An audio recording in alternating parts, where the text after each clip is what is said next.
Katherine Ward, health reporter for Global News. Welcome to Cutting Edge Innovation in Healthcare. In this special report, we are reflecting on innovative projects, remarkable inventions, and compelling research from scientists and medical teams. We have had the pleasure of sharing these stories of groundbreaking healthcare discoveries with you over and over. There is a constant quest to deliver healthcare efficiently and accurately, from concept to execution. More and more artificial intelligence is being leveraged to help accomplish these goals. Here's a look at a new technology that can spot signs of Alzheimer's disease earlier than ever before. Well, it's an honor to care for people you love, and it's hard, and you end that journey with some scars that stay with you. Dr. Sharon Cohen knows firsthand how difficult it can be to see the people you love slowly slip away. They developed Alzheimer's disease when I was already a neurologist studying dementia care. Her father, Martin, was a mathematician and loved to play the piano. Her mother, Donya, an author and passionate poet. There's nothing nice about Alzheimer's, and I think of them a lot. Even though it's too late for them, I feel like they would be thrilled to know there's something for next generations. The disease is tricky. It's complex. Come on forward. But a new technology is showing significant promise. The goal is to get ahead of a diagnosis, and optometrists may have a key role to play.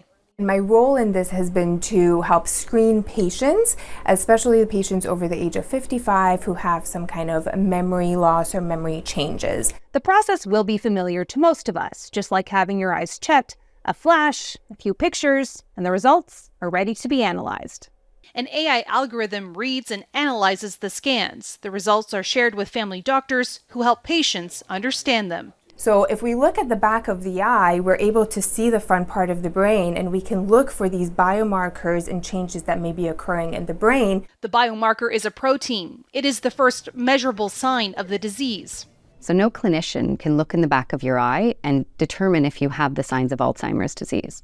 But with the special sensor that we use and the algorithm, we're able to, with very strong reliability, determine who does and does not have that protein. The hope is for patients to also talk about changes in their memory with their eye doctor. And one. The technology is not widely available and still needs approval from Health Canada. Developers say they would like to see it rolled out by 2025. Doctors say it's an encouraging step forward for a disease that has already taken so much. This provides huge hope for people that we're not just trying to patch up symptoms. We're getting at the underlying disease. We can slow it down. We can keep people functioning longer, keep them milder in the community with their families, keep people with mild cognitive impairment at that stage longer rather than having them progress to dementia. Scientists from around the world are in the midst of a massive group project. Since 2016, they've been working to map every cell in the human body. The group gathered in Toronto to share some of their findings. The project is called the Human Cell Atlas, and scientists hope it will help formulate more targeted treatments. It has already uncovered new information about cell function in the liver that could help with transplants, and in lungs that will aid cystic fibrosis research. Artificial intelligence is being used in a multitude of ways. Global News got a first-hand look at how large language models have the potential to streamline getting a diagnosis. A Toronto lab is in the process of making screening for type 2 diabetes as simple as speaking into your phone.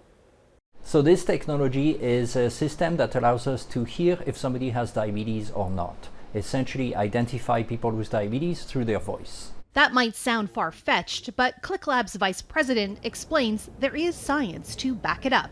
Diabetes in men results quite often to muscle weakness, and the muscle weakness will carry down all the way to the muscle that control the voice. On women, it's different. One of the features of diabetes is edema, where accumulation of fluid, and that changes the frequency, the pitch of the voice, and that's due to the vocal cord swelling a little bit and being bigger. They were there this morning. Were they? Yeah. This team of scientists built an algorithm that can detect the small, subtle vocal changes caused by type 2 diabetes.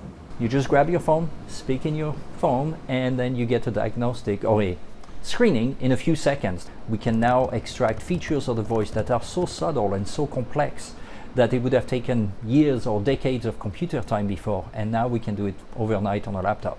The researchers say they're encouraged by the algorithm's accuracy. Hello, how are you? What's my glucose level right now? We got 89% accuracy for women and 86% for men.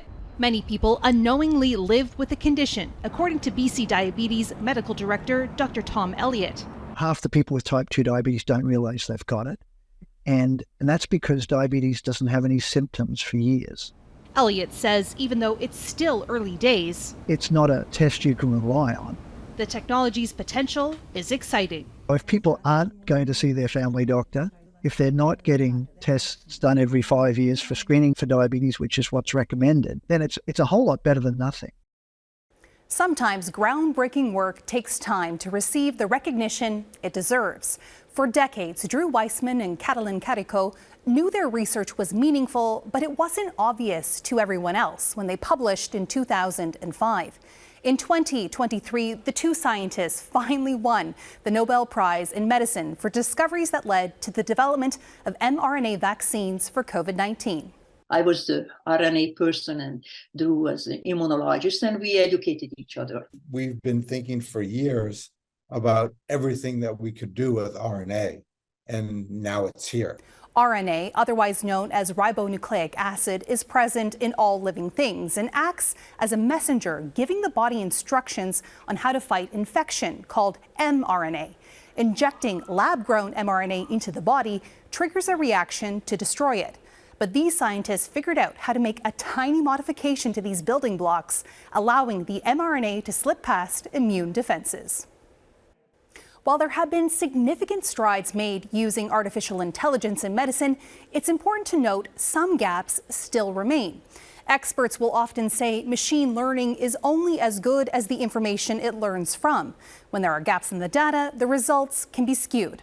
Scientists say women have not been well represented in many data sets, a trend they hope does not continue.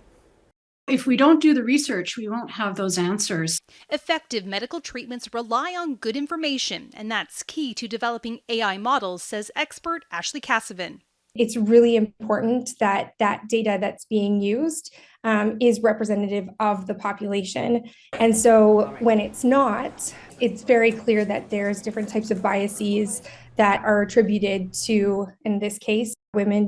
Studies indicate women are not well represented in medical research, says Dr. Thalia Field. The proportions of people who have the disease in reality are not reflected by the proportions of people who are in the clinical trial.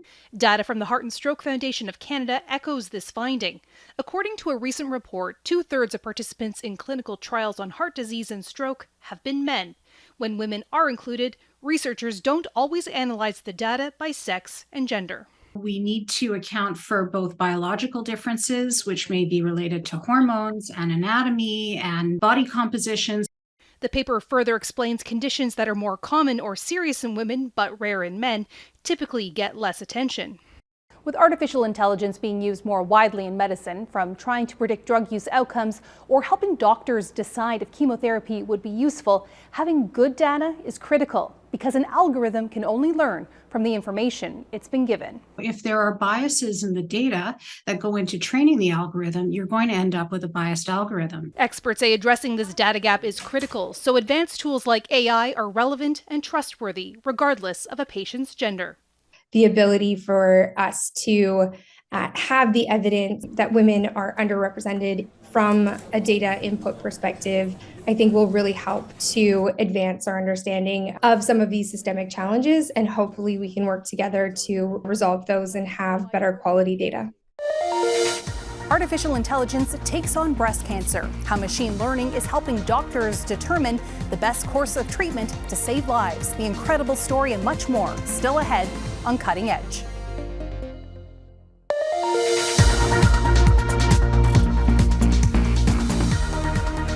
Welcome back. Canadian scientists have developed an AI model for treating breast cancer.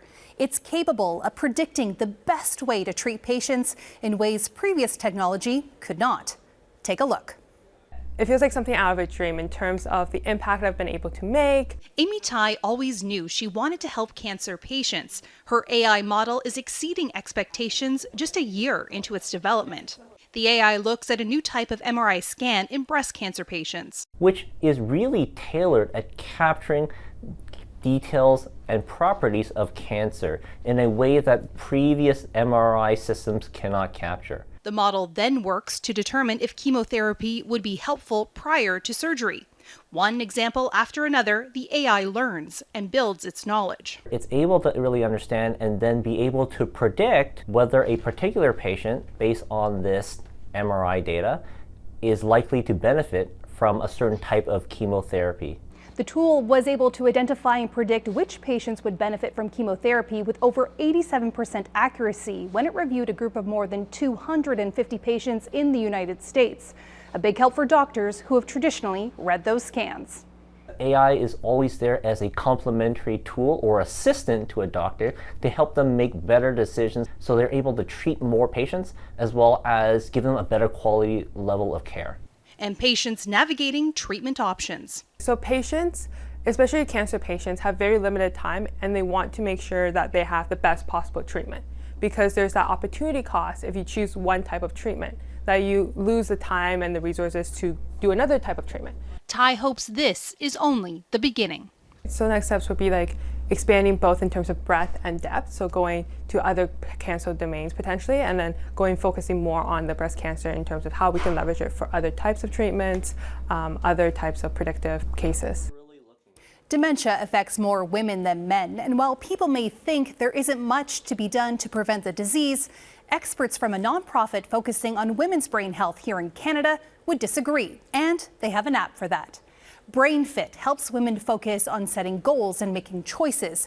The app has people choose goals in different areas related to brain health and tracks the progress. It also has education materials, including videos and articles. Almost 70% of Alzheimer's sufferers are women, and women suffer from other brain aging diseases like stress, anxiety, depression twice as much as men. The BrainFit app is free and available on the App Store and Google Play. A Regina woman is able to speak after 18 years with the help of an AI brain implant. Ann Johnson was just 30 years old when she had a stroke that left her completely paralyzed. She was able to regain the ability to breathe, move her neck, read, and smile before being selected for a clinical trial at the University of California, San Francisco in 2021. It helped Johnson become the first person in the world able to speak out loud through decoded brain signals. A first of its kind AI-powered bionic arm that can think and see for itself is now in the market. A team at Ontario Tech in Oshawa developed the 3D printed arm with 5 moving fingers and a rotational wrist. The first user says her life will never be the same. It feels like something that belongs. It doesn't feel like a foreign object.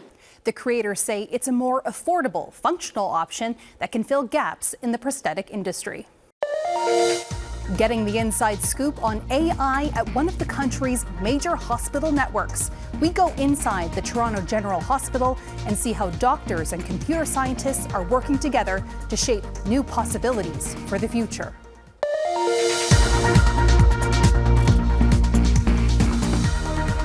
Welcome back.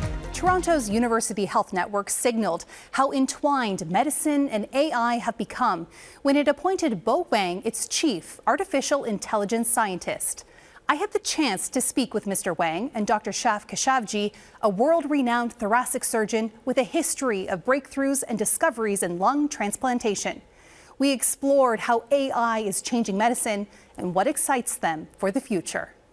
The tipping point, I think, in medicine and healthcare is that can we actually use AI to make us better at what we do? And I think that is really critical. I'm an expert in the field. I've been working in this field so long.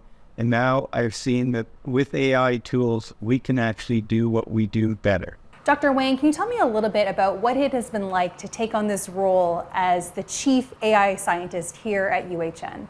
I was fortunate to have the opportunity to work with really the top-notch surgeons, doctors like Chef, and really created this environment where we can bring all the expertise, such as clinical expertise, computer scientists like myself, all together into a hub where we can make, a consistent contribution to the field.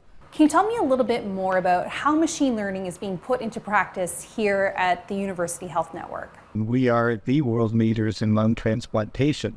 We developed a technique to keep lungs outside the body so that you could repair them, and that's fully doubled the number of lung transplants we can do. But then we realized that there's so much information coming off that machine. There's physiologic data, biochemical data, biomarkers, x-rays, videos. Those make it very difficult for the human to assimilate and make decisions. Really what the machine learning algorithm do is to find patterns from this massive amount of training data so that when a new lung comes in, the machine learning algorithm can assess some important features that are happening to this particular lungs and make the most tailored prediction for this new donor lungs, so that we can maximize the patient outcome and do the best it can to preserve the functions of the lungs. What are some of the challenges with AI as you see it? I know a lot of it is about data and that the machine learning is only as good as the information it's given. So can you tell me a little bit about how you work to address some of these concerns?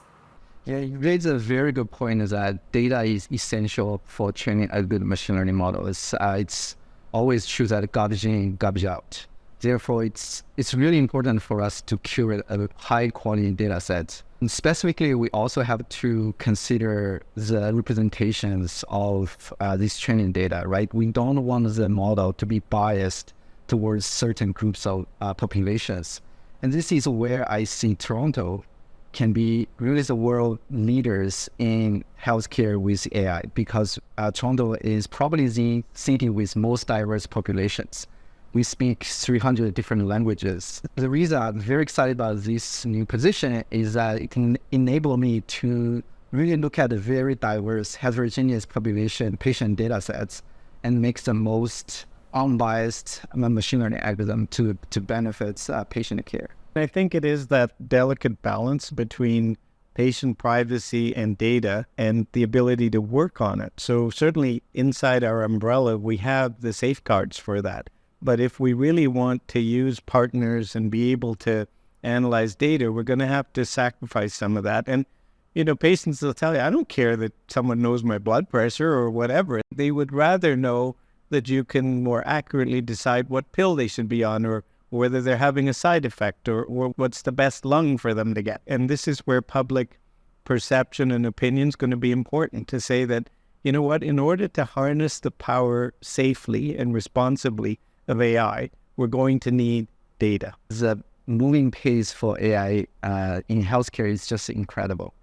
And despite all the benefits we talk about, I do want to caution that we have to develop responsible AI and to be safely deployed in healthcare setup to really help patient care. AI is being improved, getting more powerful on a daily basis. So it's really important for AI researchers like myself to think about the big pictures about how to best utilize the power of AI in a responsible and a safe way. You know, it's like a scalpel. You use it precisely, but it can do a lot of damage. So the same thing, it has concerns, and I want to be part of the solution. Not turning our back on it, saying, how do we harness this, and how do we do it safely? Bo Wang, Dr. Keshavji, thank you both for this conversation today.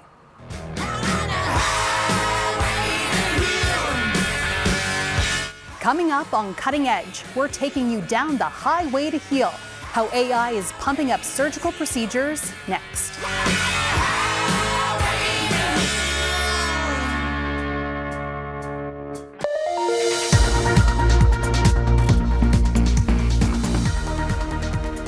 Welcome back to Cutting Edge.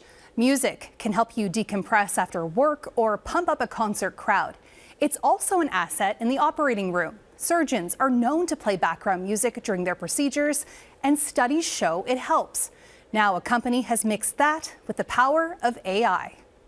There are those things that I can do in more of a flow state, if you will. Dr. Vonda Wright has been doing surgery for more than 25 years. Music helps keep a cadence. Music is a staple in many operating rooms, with some research backing up its positive effects. A study from 2022 suggests when hard rock, like AC/DC, was played at medium volume, some aspects of performance in the OR improved compared to when no music was played at all. Routine elevates the level of performance. So when you add music to the mix, it becomes part of the milieu or the microenvironment. If you're used to hearing the same music, your brain is taking into account the cadence. With artificial intelligence and ChatGPT making inroads in all industries, one company saw an opportunity for surgeons in the OR. Enter DJ AI Angus. So how can we help surgical teams stay efficient, energized, and in the zone when lives are on the line? The free program is called Life-Saving Radio. It selects the songs and plays them, but it also takes into account the surgeons, who's there, how long the surgery is, the names of the people in the operating room. The creative team had fun reworking some iconic lyrics. We turned It's a Long Way to the Top If You Want to Rock and Roll into It's a Short Stop at the Dock If You Want to Chop a Mole. So that's about a dermatological surgery. Of course, we turned Highway to Hell into Highway to Heal.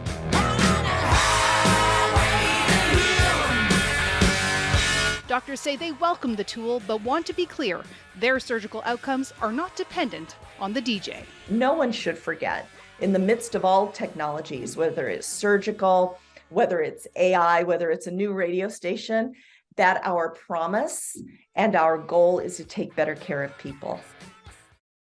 Thank you for joining me for this special program focusing on innovation in healthcare. Until next time, I'm Katherine Ward.